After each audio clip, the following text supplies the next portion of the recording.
I need to tell you. So we're here because of National Theatre Wales team supporter night, and so do Sherman 5, so thank you to both of them. Tonight is about these guys testing out work that's in progress. It's not the finished article, so they are part of the agreement for them coming and doing this for free for you, is that you give them some feedback. So you can either do this by talking to people, which is a really cool, nice, fun thing to do, or you can leave notes on some makeshift books that I've made out of sticky notes that are on the bar. And, well, I say I've made, actually the lovely Anna Paul made. And there's some pens there if you want to leave them on there. I feel like I've talked way too much, but there's probably things that I should have said now that I haven't said. And I feel I'm going to say this just to make this easier. This is his first time performing ever in front of people, like ever, with a microphone and everything. So we're really chuffed to have you here. And his name is Robert, or some of you know him as Tyson. I'm just going to let you do your thing, man. So over to you.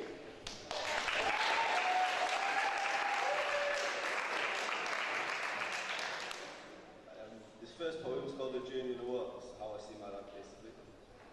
It's the journey of the world, the journey of my life so far, even though it's been short. So much more to expect through time. As I grow, my mind matures. My journey is a personal experience. I make decisions that affect my life close. But some situations are beyond my control. I'll take whatever they throw at me.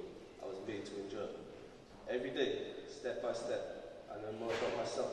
I have no regrets, because every mistake was a lesson learned. So it truly was a message. I've learned to watch and observe. But best of all, I've learned to see the bigger picture. My reaction to a situation can help me to prosper or to wither. So many journeys in this life of mine, but the journey inside myself was a one of a kind. So much learned that I didn't know about myself, and the journey is far from over. My true wealth means good health. It's the journey in the world. The world is now a war zone. Will we survive? I am not sure. War surrounds us everywhere, but I have my own personal war, the war within myself, a constant battle I must endure. My mind is a mental war zone. It's not a peace treaty that can stop this for sure. Even though I win most battles, the war is far from over. As long as I have a conscious mind, I will be an active soldier. And forever I will fight against any opposition, even myself if my mind is right. The ultimate aim, to find peace within myself. Because if my mind is a war zone, how can I help anyone else? That's what I want.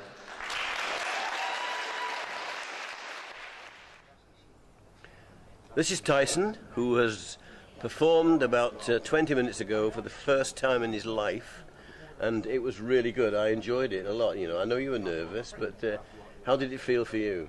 I was a bit nervous first of all, but I got into my zone by the third poem. Yeah, you know, I mean, it's difficult. You'll learn to relax, you know, as you go on. But I thought it was really good. How did you get into that? Basically, I started doing about 11 months ago. I went through a bad stage in my life. It just helped me relieve myself from stress and get anger, to be honest. Right. And just carried on since then. Right, and writing and reading poetry helped you with... I haven't been reading, to be honest, just started writing it. Just writing it, right. Yeah, and how do you know Nikki? I know his boy, I do, grew up with him. Right. Because he's very impressed with you, and he wants to encourage you. He's been asking me for the last few months, and I showed him the other week, and then within a few days he got me booked in here. Great, that's really good. Maybe a moment in it when you wish you hadn't. Just before I got it. Yeah, that's right. Yeah, but I thought you coped really well with it. You looked a lot less nervous at the end than you did at the beginning, and that was really good. What would you like to achieve out of this? I've never really thought about it, to be honest. I've just done it for myself. Yeah. I showed a few people, I've had good feedback of them. Just see where it goes, to be honest. Yeah. Well, you keep it going, because it was really good, and you'll gain confidence in it. And I thoroughly enjoyed the stuff you wrote. It was really good. Thank you. Yeah. Okay, thanks for doing the interview. Thanks, Jason. To be really honest, when shit happens, all you really want, and when shit starts raining on you, is a really good umbrella. So, I've come up with this wonderful thing. That's the umbrella of the future, right? And it's got a lot of really, really, really cool functions. As you can see, very high-tech functions all around it.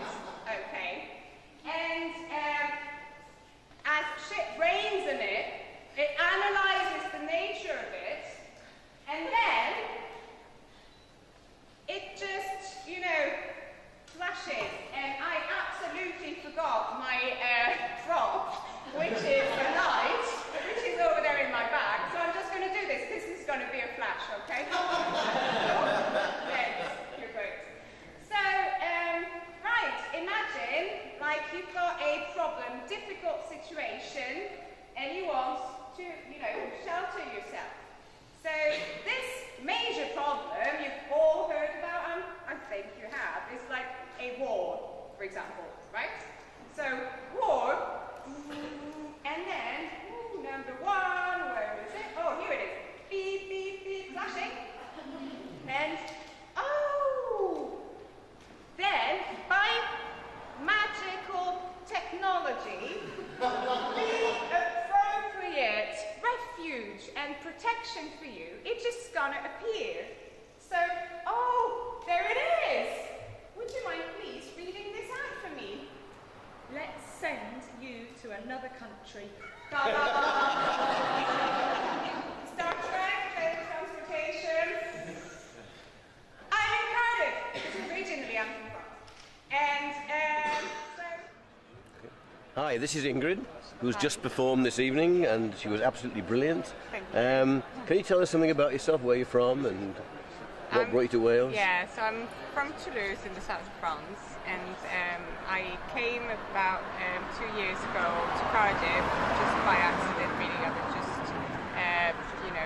advised to go to a workshop by a friend, and I came along with him to Cardiff, and it was completely new to me.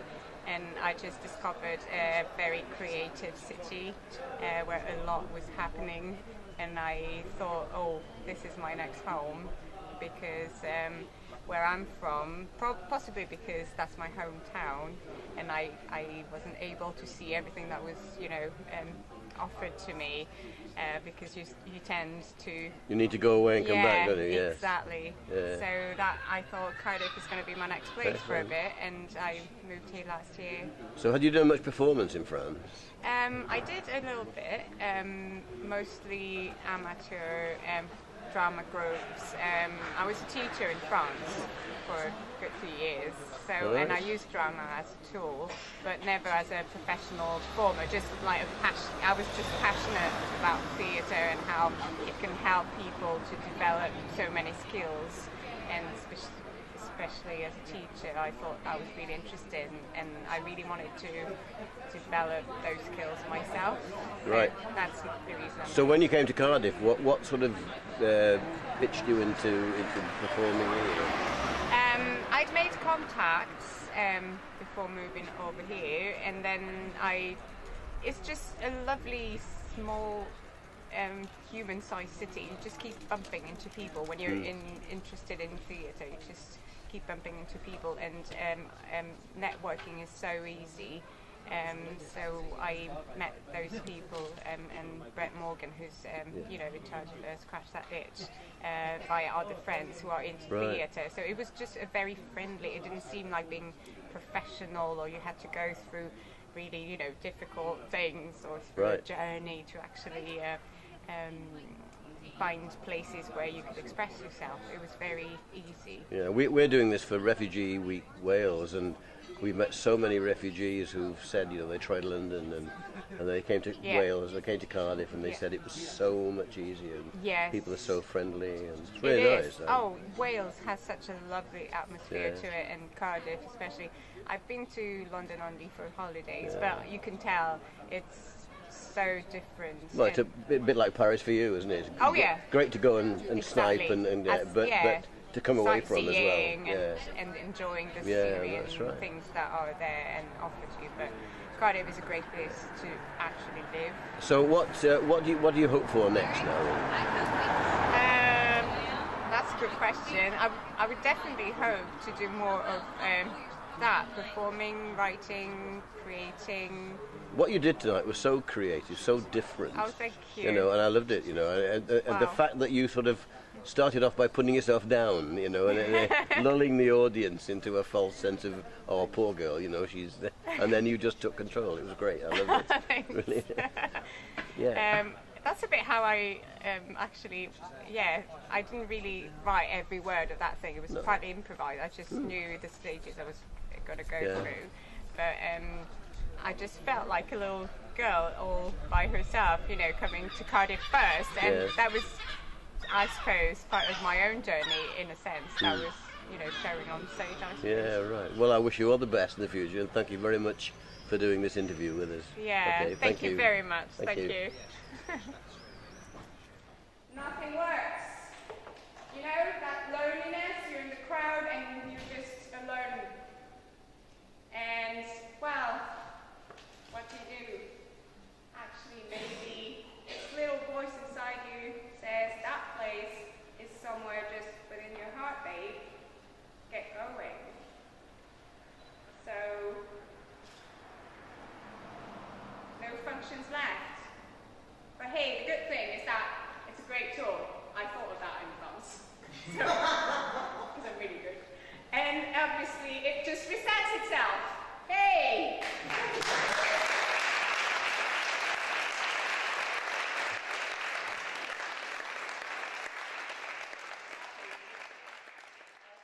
Hi, I'd like to introduce you to Nikki. Nikki, this is quite a vibrant scene inside there. Absolutely. What has brought you here tonight?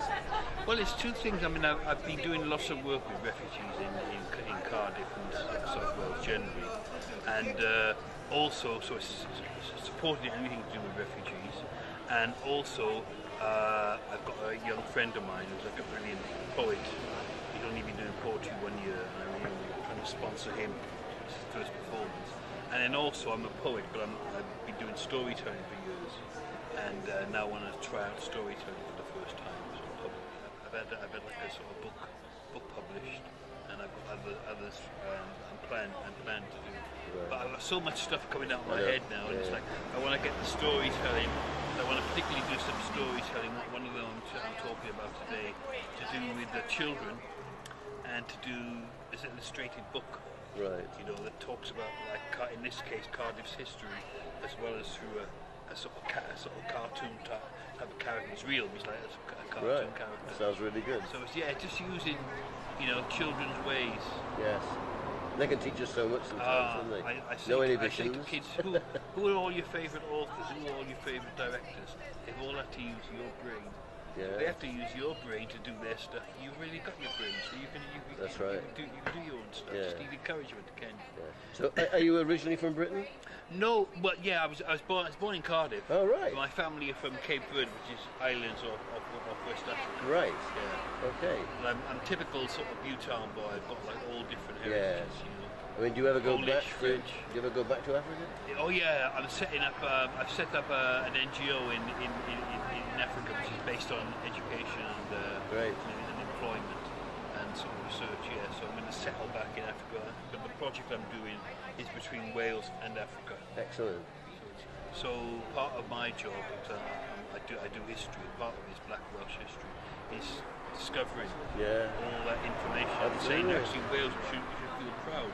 It was because of you that we ended slavery. When you did the Industrial Revolution, you showed that slavery was now non-economic benefit. Yes. You had the machines, so you actually have helped.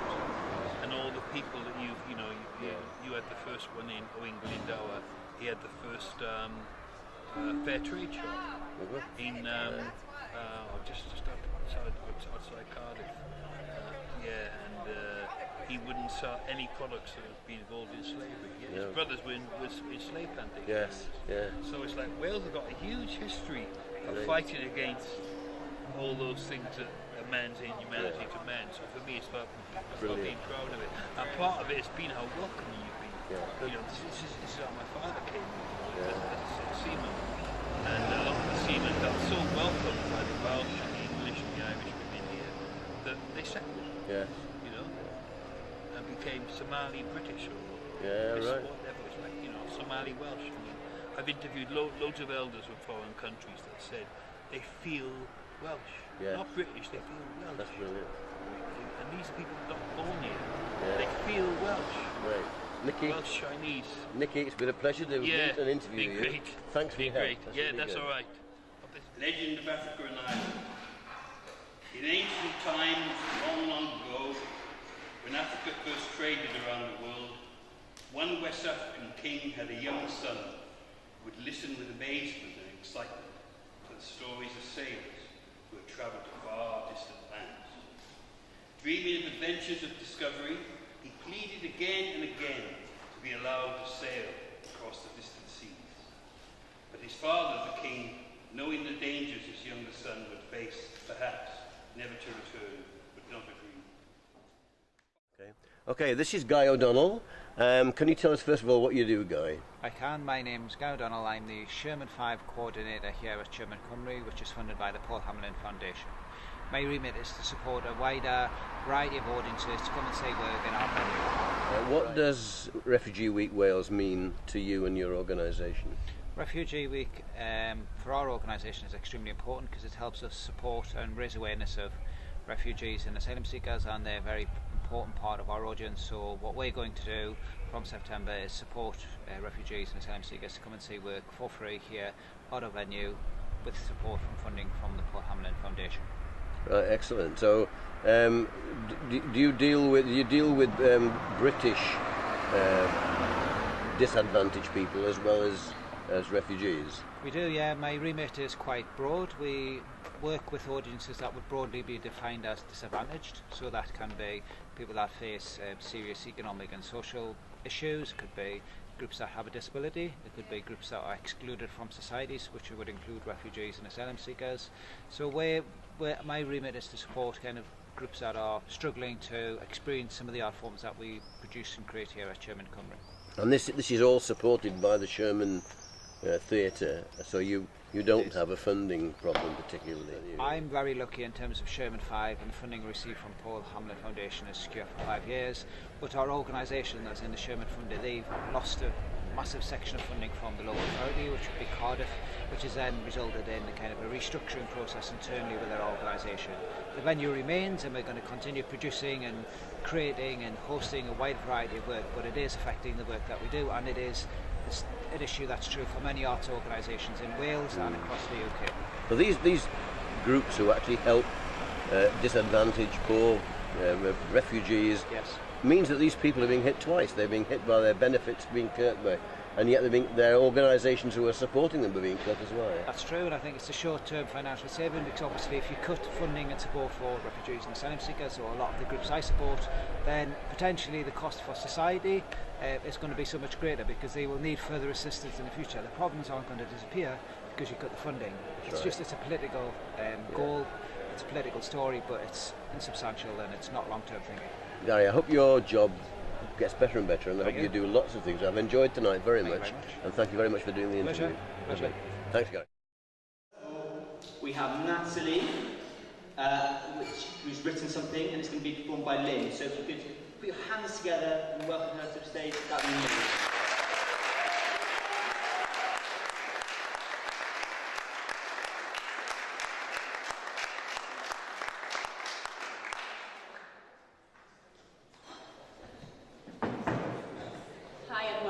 I'm going to give you a little bit of a background to this story. About 6 weeks ago, I bought myself a tent in Cowbridge, and I got told a story. This man gets told lots of stories about people's camping and caravanning trips. And he told me about a family who'd taken their grandma to France, but when they got to Dover, they realised that her passport had expired, so they made her hide in the caravan. And when they got to France, on the other side, they decided that they should check on her, and they stopped at the nearest service station, and they opened the door, and poor Grandma was dead. And they didn't quite know what to do. This is actually a true story. They went into the service station on their phone home, and they said, Grandma's dead, she's not meant to be here, she's illegal in France, what do we do? And they concocted some plan, which I actually never found out what it was. But when they went back to the caravan, they realised the caravan had been stolen, and they had to call the police. And I don't know any more than that, but it got me thinking, and I've come up with a 10-minute piece that explores what happened to Grandma in the caravan. We obviously don't know what happened.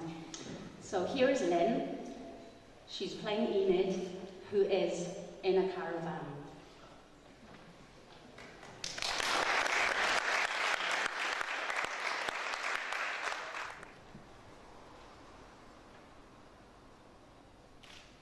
Memory's a funny thing. I was 2 years old when I had my first memorable experience. I was being carried through the Blitz by my mother, and I saw an arm in the rubble. Just an arm. From the elbow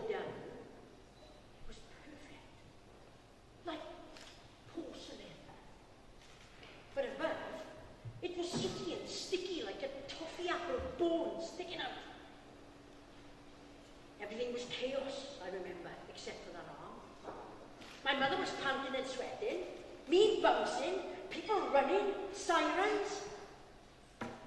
But that arm seemed like the calm centre of the world. Like we were spinning round it